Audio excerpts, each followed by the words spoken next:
I thought my VCR wasn't working because it pulled the tape into the machine. It just destroyed it.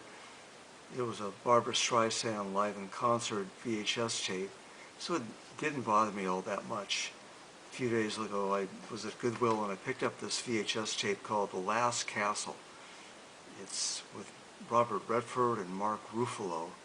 It's a prison drama about a three-star general that winds up having to serve a 10-year sentence in a military prison because he disobeyed an order, and it wound up getting about 8 of his soldiers killed. Serious offense. So he just wants to put his time in, serve his time, and get out and go home.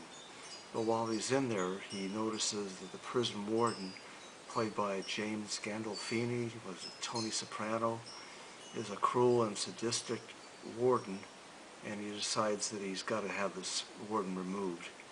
So he calls the other inmates to order.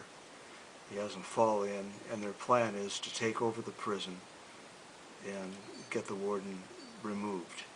So it's like every other prison movie with every cliche you can imagine, every cliche from any prison movie you've seen. And some laughable moments too, some unintentional laughter. There's a scene where the prison warden sends up a helicopter to get things under control, and one of the inmates throws a grappling hook, catches the helicopter's landing gear, climbs up the cable and into the helicopter mid-flight, and the helicopter pilot pistol whips him and tries to shove him out of the aircraft, but the inmate turns the tables. He overpowers the pilot.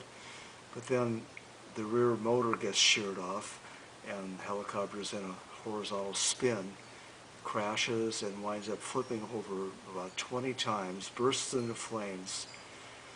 Redford, the three-star general, rushes up to the helicopter and pulls the inmate out of the burning wreckage. He gets him out and he asks him, "Are you okay?" You know, years ago when we used to go to movies, I'd be yelling out comments, making sarcastic comments, and you know, this movie was just I would have had a field day with it. I would have yelled out, "Am I okay? Did you see what just happened?" So this movie was made in 2001, and I would have thought it would have been better produced. So, but it still got 52% on the tomato meter, which isn't too bad.